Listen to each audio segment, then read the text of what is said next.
Tadi di segmen sebelumnya tentu Anda sudah bisa mendengarkan bagaimana ulasan dari Bang Henry Satrio, kemudian juga Ken Ana yang membahas mengenai koalisi, termasuk juga rencana koalisi besar. Pertanyaan berikutnya adalah masyarakat ini kemudian jadi meragukan, hak angket gimana dong? Gugatan ke MK gimana dong? Nah, Mbak Ismail juga mungkin bisa berikan pandangan mengenai hal ini. Karena masyarakat ini berpendapat, wah kalau seperti ini artinya masalah hak angket, masalah kemudian gugatan ke MK bisa menguap begitu saja. Silakan Bang Ismail.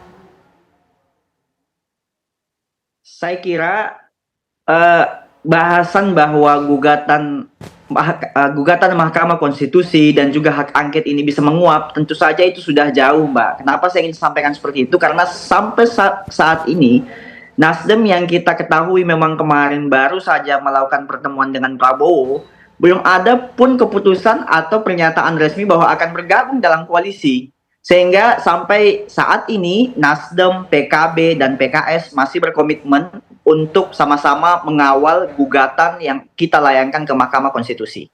Yang kedua, khusus untuk hak angket ini Mbak Putri, saya kira memang kalau kita menyadari dan mengikuti prosesnya dari awal, upaya ini kan didorong oleh teman-teman di Koalisi 03, khususnya partai yang mengusung paslon Ganjar Mahfud.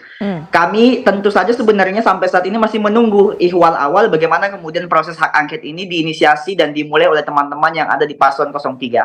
Tapi memang kelihatannya belum ada tanda-tanda sehingga PKS sebagai salah satu partai yang sudah bertahan selama kurang lebih 10 tahun beroposisi, jelas membersamai rakyat, mengambil inisiasi bahwa kami akan menjadi partai yang kemudian mengawali upaya hak angket ini dalam rangka memberikan gambaran kepada masyarakat terkait dengan bagaimana pemilu 2024 yang memiliki banyak sekali catatan-catatan kritis. Baik, Bang Ismail sudah mengatakan Bang Daniel PKS ini akan menjadi inisiator soal hak angket. Kalau PKB, apakah kemudian masih menantikan langkah PDIP? Bang Daniel? Ya Mbak Putri, kita bukan hanya inisiator, malah anggota kami sudah tanda tangan untuk hak angket. Tinggal menunggu partisipasi dari anggota-anggota lain untuk melengkapi menjadi 25 tanda tangan dari 2 fraksi. Nah, kita sangat terbuka dan sangat menanti ya. Dan saya rasa untuk masalah hak angket sejauh ini kan belum ada perubahan. Artinya kan ini juga sempat dibahas sesama sekjen di koalisi 01 gitu kan. Artinya kami tetap memiliki semangat yang sama bahwa hak angket ini semangat dasarnya adalah untuk perbaikan demokrasi ke depan. Baik, nah semangatnya sama juga nggak Bang Daniel untuk bisa mengawal gugatan ke MK ini? Oh iya, bahkan itu kan udah baru jelasin kemarin, bahkan kita sama-sama punya semangat yang sama, bahkan Nasdem pun kan juga mengirim tim hukum gitu. Jadi nggak berubah untuk itu. Baik, Bang Andre, kalau kedua partai yang ada bersama kita juga berdialog ini masih kukuh untuk bisa mengawal hal tersebut, termasuk juga mengajukan hak angket. Bang Andre, bagaimana suaranya? Yang jelas, sekali lagi kami menghormati masing-masing pilihan dari partai-partai. Ya, apakah nanti akan bergabung dengan koalisi kami ataupun akan meneruskan hak angket, itu kan masing-masing partai punya independensi masing-masing. Sikap kami tentu menunggu. Tapi tentu di luar itu komunikasi politik kan terus dilakukan.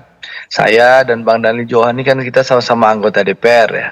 Bahwa komunikasi tentu berjalan dengan baik di parlemen. Bahkan kita lihat pasca pemilu, pembahasan undang-undang daerah khusus Jakarta, itu seluruh fraksi mendukung pembahasan itu. Minus teman-teman PKS. Itu menunjukkan bahwa komunikasi di parlemen itu berjalan dengan baik.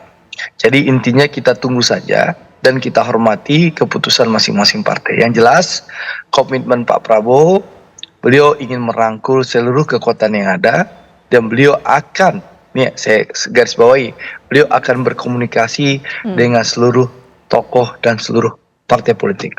Tentu masih butuh waktu dan butuh proses, tapi insya Allah kita tunggu pertemuan-pertemuan selanjutnya.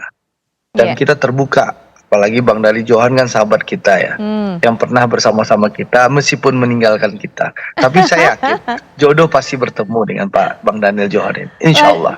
Waduh, kalimat-kalimat dari Bang Andre ada sinyal-sinyal sepertinya. Ya kan Bang Hensat, nanti Mas Hensat juga berikan pandangan. Apa pengaruhnya terhadap komunikasi-komunikasi yang terus dijalin oleh Pak Prabowo? Begitu tadi Bang Andre juga mengatakan, Mas Hensat, komunikasi di luar dan juga di depan dan juga di belakang layar. Nanti kita akan lihat apa pengaruhnya terhadap hak angket, kemudian juga gugatan ke MK setelah jeda berikut ini.